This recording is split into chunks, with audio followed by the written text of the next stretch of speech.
Saudi আরব থেকে এসেই সরাসরি চলে আসছি আমি কোথায়, আদালতে সিএম কোর্টে আছি। যতদিন না পর্যন্ত সে সংশোধিত হয়, যতদিন না পর্যন্ত তাকে ঠিক করা যায়, ততদিন না পর্যন্ত তার সাথে আমার কোন রকম আপোষনামা হবে না। এই দুঃখ আমি কই রাখতাম ক। ইমোশনে বুক ফিটে, চোখ ফিটে, মন ফিটে গেলেও আপনি নিজেকে কন্ট্রোল করবেন। দর্শক, লায়লা এবং প্রিন্স মামুনের ঝগড়াটা দিনে দিনে বেড়েই যাচ্ছে, কিন্তু দর্শক আদালত থেকে যেই রায়টা এসেছিল যে মামুনের যখনই দেশে ফিরবে তখনই তার উপর গ্রেপ্তারি পরোয়ানা জারি হবে, আসলে সেই বিষয়টার কি হলো? হ্যাঁ দর্শক, এই বিষয়টা নিয়ে কিন্তু আপডেট কিছু ভিডিও আপনাদেরকে আমি আজকে দেখাবো। মানে ভিডিওর শুরুতে কিন্তু ইতিমধ্যেই আমি ইন্ট্রো ভিডিও দিয়েছি। ইন্ট্রো ভিডিওগুলো দেখে কিন্তু আপনারা বুঝতে পারতেছেন যে আসলেই কিন্তু প্রিন্স মামুন এবার বিপদে পড়তেছে।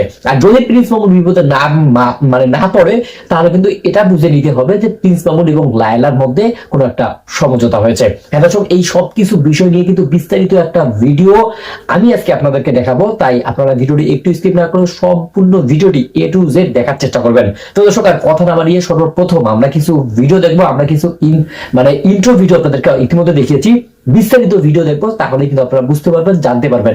এই যে আমাদের স্ক্রিনের সাইডে কিছু ভিডিও পেলে হবে, সর্বপ্রথম আমরা ভিডিওগুলো দেখে নেব। আসসালামু আলাইকুম ওয়া রাহমাতুল্লাহি ওয়া বারাকাতুহু। সৌদি আরব থেকে এসেই সরাসরি চলে আসছি আমি কোথায়, আদালতে সিএম কোর্টে আছি। আর এখানে আমার অ্যাডভোকেট ভাই আছে, আমার লার্নেড আছে। আপনারা জেনে নেন আজকে কেন আমি কোর্টে আছি, ভাই আপনি বলে দেন একটু। অতিরিক্ত চিফ জুডিশিয়াল ম্যাজিস্ট্রেট 3 নম্বর আদালতে মামলাটি বিচারাধীন আছে।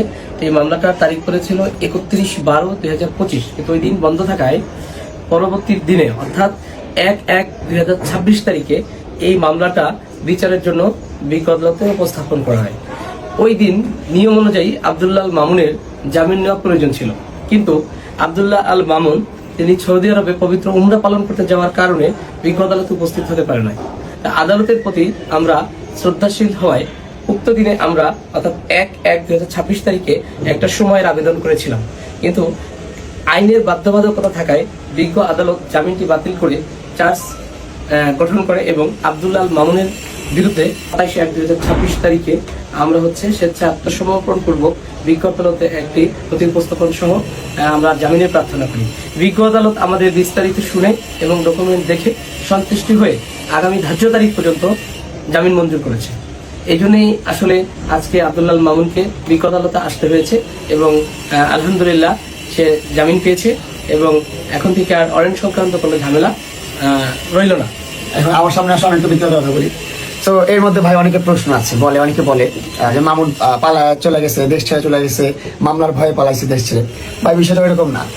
এত কিছু বলতে চাই না, বলতে গেলে অনেক কথা বলা যাবে। শুধু এতটুকু বলতে চাই, আমি আমার দেশকে ভালোবাসি, আমি আমার মাতৃভূমিকে ভালোবাসি, আমি আমার জন্মভূমিকে ভালোবাসি, বাংলাদেশকে ভালোবাসি। যত যাই হোক বাংলাদেশ ছেড়ে পালাবো না কখনো, আমি দেশদ্রোহী না বা অত বড় অকারেন্স করে যে দেশ ছেড়ে পালায় চলে যাবো। এখন বিষয় হচ্ছে, আমি যদি কোনো দিন আমার কোনো বিজনেস পারপাসে বা আর্নিং এর কাজে আমি বাংলাদেশের বাইরে যাই, তখন আমি বলেই যাবো যে আমি এই দেশ থেকে ওই দেশে যাচ্ছি, আমার কাজ আছে, আমার 2 টাকা আয় হবে, অর্জন হবে, উপার্জন হবে, এই জন্য আমি যাবো। সো আমি পালাবো না আমার দেশ ছেড়ে কখনোই। আমি কি দেশের বাইরে যেতে পারি না? প্রফেশনের কারণে আমার কাজ যেতেই হয়। যাই হোক, যারা এই ধরনের মন্তব্য করছেন তাদের প্রতি আমার কোনো ধরনের রাগ, আক্ষেপ, ক্ষোভ কোনো কিছু নেই। শুধু আপনাদের কাছে একটা রিকোয়েস্ট আমার, ভাই ভবিষ্যতেও আরো অনেক কান্ট্রিতে যাবো, অনেক বিজনেস পারপাসে যাবো, অনেক কাজের ক্ষেত্রে যাবো। হ্যাঁ, কেউ কোনো গুজব ছড়ায় না, এটা আপনাদের কাছে আমার একটা রিকোয়েস্ট। কেউ গুজব ছড়ায় না, ভালোবাসা রেখেন, দোয়া রেখেন, ইনশাল্লাহ ভালো কিছু হবে। দেশের বাইরে বাইরে কাজ করবো, নিজের বাংলাদেশকে যতটুকু পারি ভালোভাবে প্রেজেন্ট করবো ইনশাল্লাহ। গতকালকে জেল থেকে এসে পৌঁছেছে, আমরা ওর জন্য মনে শুভকামনা রইল এবং সে ভালো থাকবে, এটাই আসুন। আমার লাইনের মাঝে ভাই সবাইকে অনেকদিন ভালোবাসা রাখবেন। থ্যাংকস। যারা আমার উপকার করে সবার জন্য বেশি বেশি দোয়া করবেন।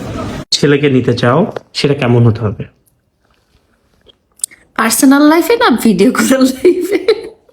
পার্সোনাল লাইফে আমি আর কোনো ছেলে পুরুষ কিছু চাই না। লাইফ কারোর জন্য থেমে থাকে না। হ্যাঁ, বাট আমার কাউকে লাগবে কেন? সাকালাকা তোকে অভিনন্দন রে, ছোট ভাইরা বাপ হয়ে গেলি রে। এই দুঃখ আমি কই রাখতাম ক। তুই বেটা আমার ছোট ভাই, তুই বিয়াও করে এলি। সুন্দর একটা প্রোগ্রাম হয়েছে। তারপরে সেটা শেষ করে আমরা গেলাম শাওনের একটা প্রোগ্রামে, মিরপুর একে। এটাও একটা সুন্দর সুন্দর সুন্দর গেট টুগেদার পার্টি ছিল, অসম্ভব ভালো ছিল। সেটাও খুব অর্গানাইজ, বিকজ এটা ছিল শাওনের সেকেন্ড প্রোগ্রাম। ফার্স্ট প্রোগ্রামটাতে আমি যখন যাই সেটা ভালো ছিল, কিন্তু এবারটা 100 গুণে ভালো ছিল, অসম্ভব ভালো ছিল। তো কাপ কেক ওকে ওকে ওকে ওকে। নানি কেমন আছো? ভালো আছি। নাতিন হবে তাহলে, নানি যেহেতু বলছেন তাহলে নাতিনি হবে। কবির ফয়সালের লগে দেখা হয়েছে। হ্যাঁ, কবির ফয়সালের সাথে ডেফিনেটলি দেখা হয়েছে, অ্যান্ড আমি তো কবির ফয়সালের বিগ ফ্যান। তাকে আমি অসম্ভব পছন্দ করি, তার চেয়ে বেশি পছন্দ করি তার ভিডিওগুলো। তো তার সাথে আমার দেখা হয়েছে, ইনশাল্লাহ আবার দেখা হলে আপনাদেরকে দেখাবো। দেলোয়ার হোসেন মামুন কই? মামুন হচ্ছে তার জায়গায়। মাশরাফি ওরফে তানজিল, জি দেখা করেছি আমি ভাইয়া। সাগর ভাইয়া কেমন আছেন? তুমি আমার শখের নারী, থ্যাংক ইউ সো মাচ। দুনিয়াতে একমাত্র আপনিই বললেন। আসসালামু আলাইকুম, লাইলা আপু আহমেদ মিয়া বলছেন, খুব সুন্দর আপনি, থ্যাংক ইউ। অনেকদিন পর, এক্স্যাক্টলি অনেকদিন পর, আসলে অনেকদিন পরে না লাইভে আসা হয়েছে। কি সমস্যা? কোনো সমস্যা নেই, সব ঠিক আছে। আদ্রিতা শিকদার অর্পা, কোন দেশে আপনি? ইউএসএ তে নাকি? আপনি খুব ভালো মনের মানুষ, thank you, love you miss, love you too. জেগে আছে, হ্যাঁ সেটা দেখতেই পাচ্ছি। বাংলাদেশের লোকজন 2টা পর্যন্ত জেগে থাকে। এই বয়সে এত সুন্দর করে কিভাবে কথা বলেন, পাগল হয়ে যাচ্ছি। এই বয়সে আপনি আসলে আপনিও সুন্দর করে কথা বলতে পারবেন, শুধু মনটা ভালো রাখবেন। সাথে কি মামুন ভাই নাকি দেখা যাইতেছে? না, আমার সাথে কেউ নেই, আমি একাই আছি। জি, কবির ফয়সালের সাথে দেখা হয়েছে, বললাম তো আপনাকে। আপু কেমন আছো? মেহেদি হাসান ইমন, ভালো আছি, তুমি কেমন আছো ভাইয়া? আপু কেমন আছেন? আলহামদুলিল্লাহ অনেক ভালো আছি, অনেক অনেক অনেক ভালো আছি। আপনি কেমন আছেন বলেন? হাই আপু, কাতারে, ওকে কাতার থেকে, আচ্ছা। Angela is watching. একদিনে আসসালামু আলাইকুম এভরিওয়ান। জামাই লাগতেছে আমার, ইয়া হাবিবি, মিয়া।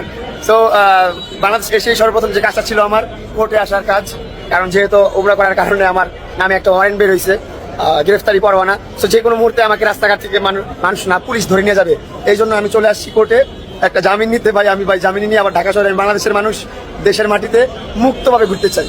সো এই জন্য জামিন নিয়ে চলে আসছি। কি বলেন ভাই? ঠিক আছে, আইনকে সম্মান করলাম, সম্মান জানাইলাম। ইনশাল্লাহ আইন ভালো কিছু করবে আমার জন্য, আমি ন্যায্য বিচার পাবো। তো দর্শক, এতক্ষণ থেকে কিন্তু আপনাদেরকে অনেকগুলো ভিডিও ফুটেজ দেখানো হচ্ছে, অনেকগুলো বিস্তারিত তথ্য আপনাদেরকে দেখিয়েছি। এই তথ্যগুলো দেখার পর আসলে আপনাদের মন্তব্য কি? অবশ্যই কিন্তু আপনাদের একটি মন্তব্য জানিয়ে যাবেন আমাদের কমেন্ট সেকশনে। আর দর্শক, সব থেকে বড় যে বিষয়টা সেটা হচ্ছে প্রিন্স মামুন কিন্তু তার ওমরার কার্যক্রমটা শেষ করে বাংলাদেশে ফিরেছে। আর এরকম কথা কিন্তু সোশ্যাল মিডিয়াতে প্রচুর পরিমাণে ভাইরাল হয়েছিল। সে দেশে ফেরার পরপরই গ্রেপ্তার হয়ে যাবে, কিন্তু সে দেশে ফেরার পর গ্রেপ্তার তো হয়নি, বরং মানে সে সুন্দরভাবে ঘোরাফেরা করতেছে, আবার তার যেরকম কার্যক্রম ছিল সেই রকম কার্যক্রম পরিচালনা করতেছে। কিন্তু দর্শক, ভিডিওটির মধ্যে আপনাদেরকে একটা বিষয় দেখিয়েছি, সে কিন্তু উকিলের সঙ্গে দেখা করেছে। তার মানে তার আদালতে কোনো না কোনো একটা মাধ্যমে সে এখন পর্যন্ত মানে তার যে গ্রেপ্তারি পরোয়ানাটা ছিল সেটা থেকে মুক্ত পেয়ে কিন্তু এখন পর্যন্ত তার বাসায় অবস্থান করতেছে। কিন্তু দর্শক, আসলে লায়লা এই বিষয়টা নিয়ে অনেক কথা বলেছে, অনেক তথ্য দিয়েছে, অনেক কিছুই বলেছে, সেগুলো কিন্তু আমি আপনাদেরকে ইতিমধ্যেই দেখিয়ে দিয়েছি। তো দর্শক, এতক্ষণ থেকে আপনাদেরকে যে ভিডিও ফুটেজ গুলো দেখানো হলো এবং আমাদের বিশ্লেষণ গুলো আপনাদের কাছে কেমন লাগলো, অবশ্যই কিন্তু আপনাদের মতামত জানিয়ে যাবেন আমাদের কমেন্ট সেকশনে। আবার দেখা হচ্ছে নতুন কোনো ভিডিওতে, নতুন কোনো টপিক নিয়ে। ততদিন পর্যন্ত সবাই ভালো থাকবেন, সুস্থ থাকবেন। আবার দেখা হচ্ছে নতুন ভিডিওতে, নতুন কোনো টপিক নিয়ে। আল্লাহ হাফেজ।